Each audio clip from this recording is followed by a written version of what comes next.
There's been some coughs and colds going around in our house, so I've got some elderberries, and I'm going to show you how to make an elderberry remedy. So you can see that here there's the odd green elderberry. You don't want that. There's some nasty toxins in the green ones and the underripe ones, so once you've stripped off the berries, you do want to pick those out. Simplest way to pick off elderberries is with a fork, and you just hold it over a bowl and comb them off like you're combing hair.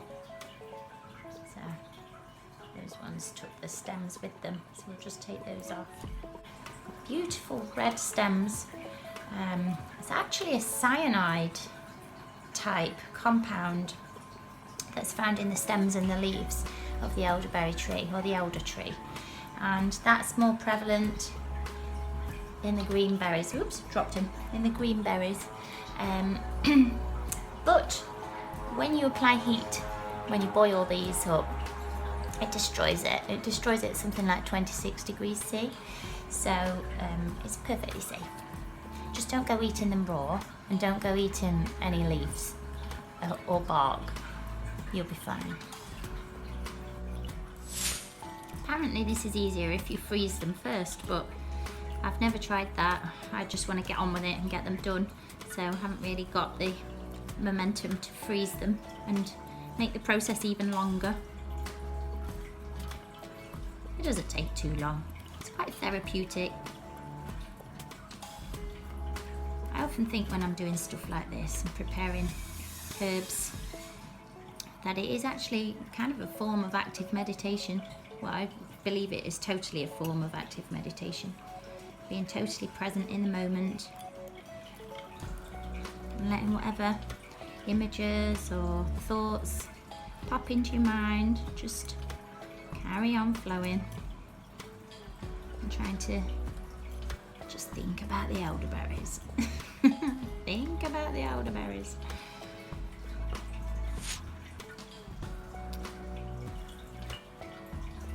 So there's some really interesting folklore about the elderberry tree, or I should really give it its proper name. It's elder tree, and the Latin is called Sambucus nigra. And well, the first one that I'll tell you about is that Prometheus apparently brought fire to mortals by using the hollow tubes of the elderberry tree, the elder tree, excuse me, stalks. And then it's a really, really sacred tree. For many years it's been thought of as being an escapee somewhere. Find that one in a bit. For many years it's been a very sacred tree. It would be found in monastery gardens because it was so useful. They say there's a whole medicine cabinet in the elder tree, even though I wouldn't suggest you play with its bark or its leaves. If you know what you're doing, if you're a trained herbalist, then there are remedies to be found in using the barks and the leaves.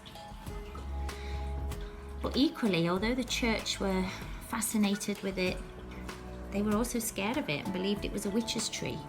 There was this strange kind of paradox thing going on where the church back in medieval times were both fascinated and scared of it. Fascinated so much that they adopted it as the tree that was supposedly the wood that was used for the crucifixion of Christ. And also it's quoted in many places the tree that Judas apparently hung himself on. But then they would say if you had an elder tree in your garden, you were a witch. One of those weird, old-fashioned church-type things. Excuse the drilling in the background. Having a lot of work done here. And so the elder tree was known as the tree of life. Oops, little spider there. And also a tree of death, hence the connotations with the crucifixion and Judas.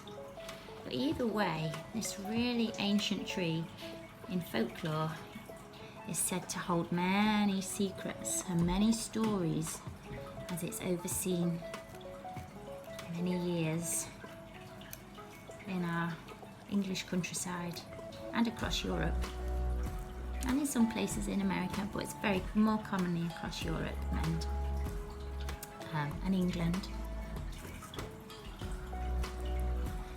Some say that the eld part of elder comes from the old spelling of A-E-L-D, which is Saxon for fire, back to that story of Prometheus.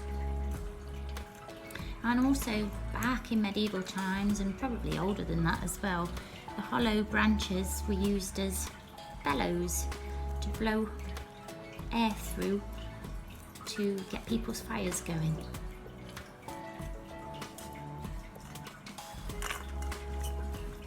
Another nice story about elder is they think that the name Helder-Moor, which is the mother of this plant, kind of a Mother Nature type figure, that she exists in the elder tree, and you should never cut an elder tree or burn it without asking Helder-Moor to leave, because she gets very cross, as you would really if you were being cut in half or burnt alive.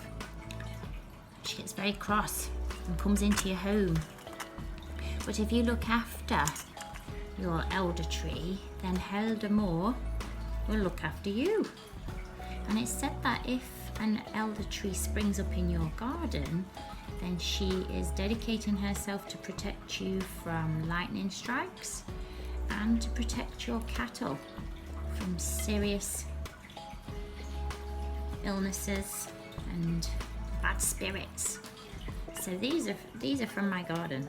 I've got numerous elder trees, because once you get one and the birds start eating them and pooping out the seeds, you tend to get several. So I guess I'm kind of covered for lightning strikes and cattle if I had any, but I'm going to take that my cat's being looked after.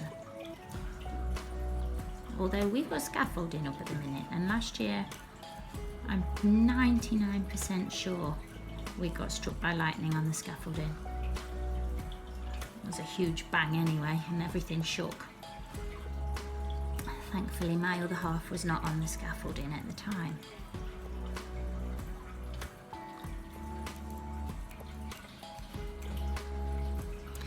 The other lovely thing about the elder tree is that it's said to represent the 3 stages of woman.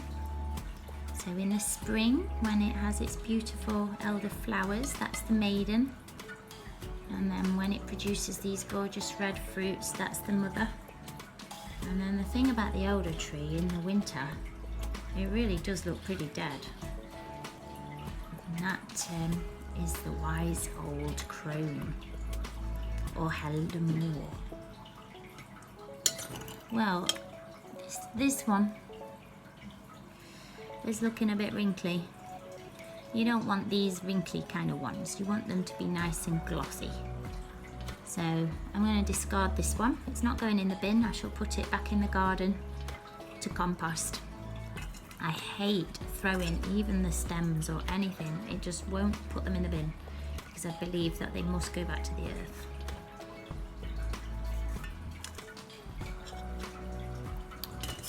So just about done here. So I'm going to pick through and get as many of these green things out as possible. You don't have to be 1,000,000% accurate. Like I say, any toxins will boil off, and you would have to eat a hell of a lot of them to be really poorly. But I'm going to do my best to get as much out as I can. And it can't be helped that you get these little tiny stems either. Do what you can, get what you can off, but don't stress it too much. So a couple of facts about elder, while I pick these green bits out, is that apparently in Roman times they used to squish up the berries and use it as a hair dye. It would help cover up the grey, I guess, in the dark locks of the Romans. That's a big one.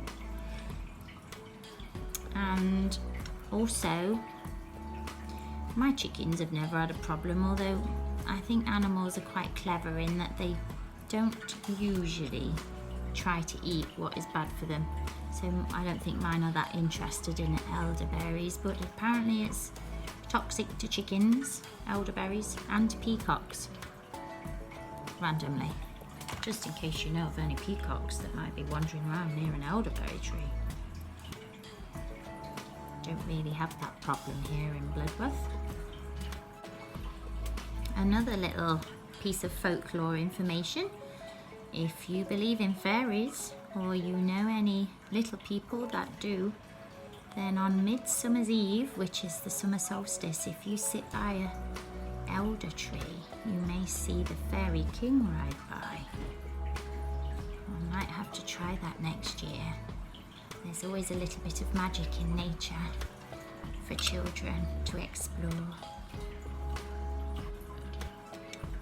So this video is just focusing on elderberry because I could do a video on the bark, on the leaves, on the flowers. There's just so much. So I'm just going to seasonally approach the offerings of the elder tree. Ah, another fact. Have you heard of the spirit sambuca? Well, that strange flavour that it is known for, it actually comes from the elder tree. Comes from the Sambucus nigra tree, hence the name. Right, I have had enough now of picking out green ones, so let's move on. I'm just going to weigh what I've got.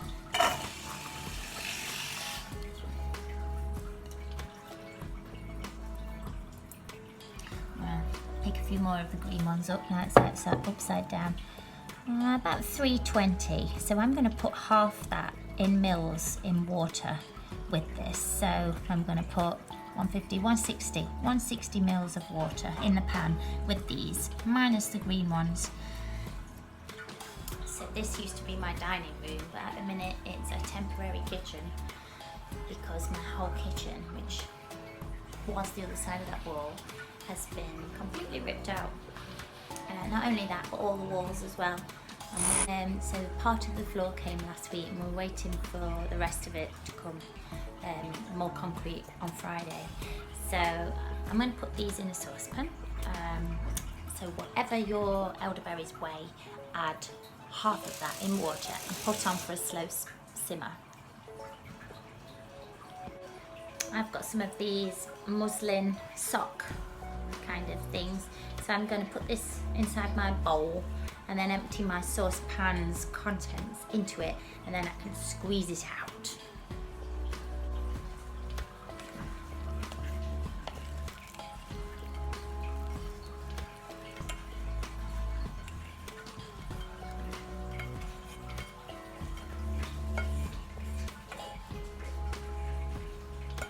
Make sure you get it all. Don't bother cleaning your pan, you'll be using it again in a minute. So this is why you're supposed to let it cool, because otherwise you're going to burn your fingers as you strain this, but I haven't got that much time. So, excuse me. I'm just going to gently keep on squishing it with this. These muslin things are really easy to get hold of and cost literally pennies. You can get them on eBay or Amazon.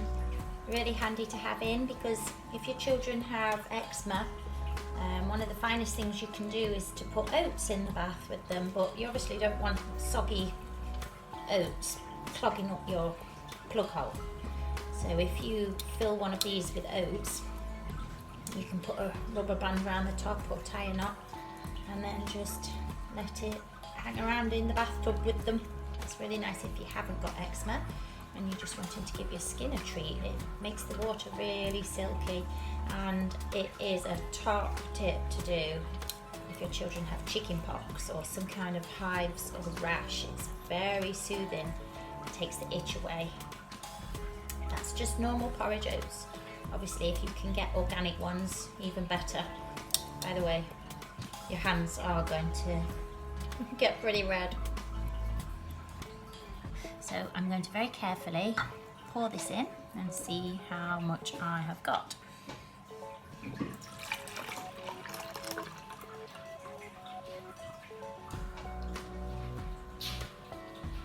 Catch the drips.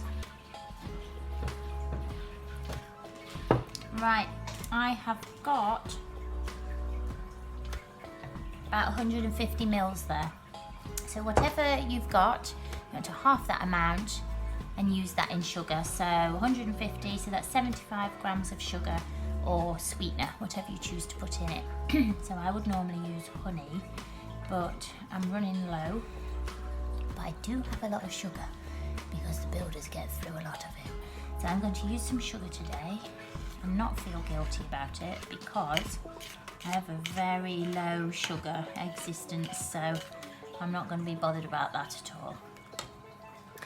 I'm also going to pop along with that and the sugar in the pan.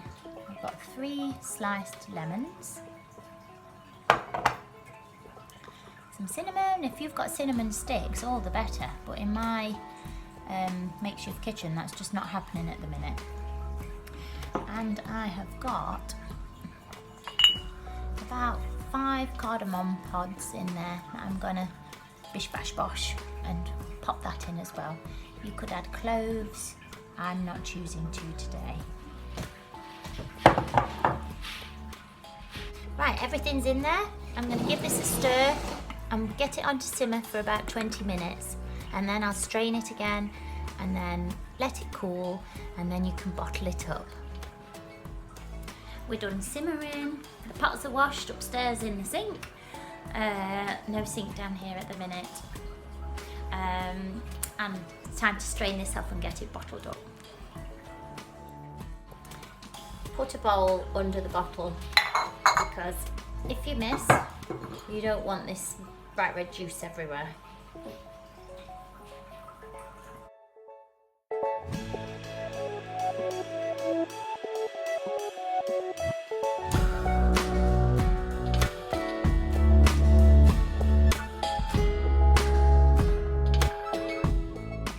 Oh, that smells so lemony.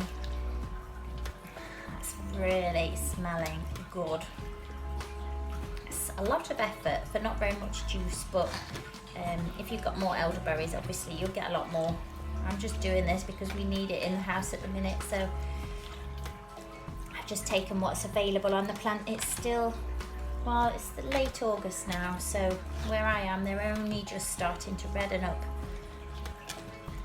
And the elderberries will keep on coming all the way through September.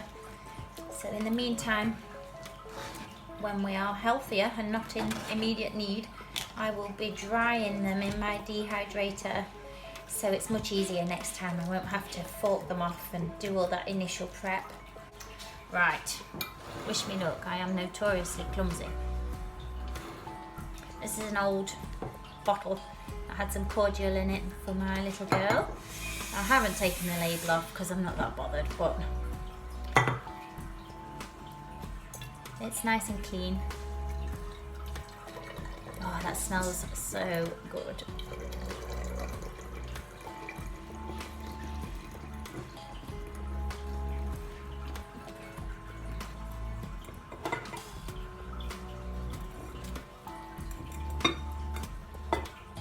Yum, I cannot wait to get some of that down me.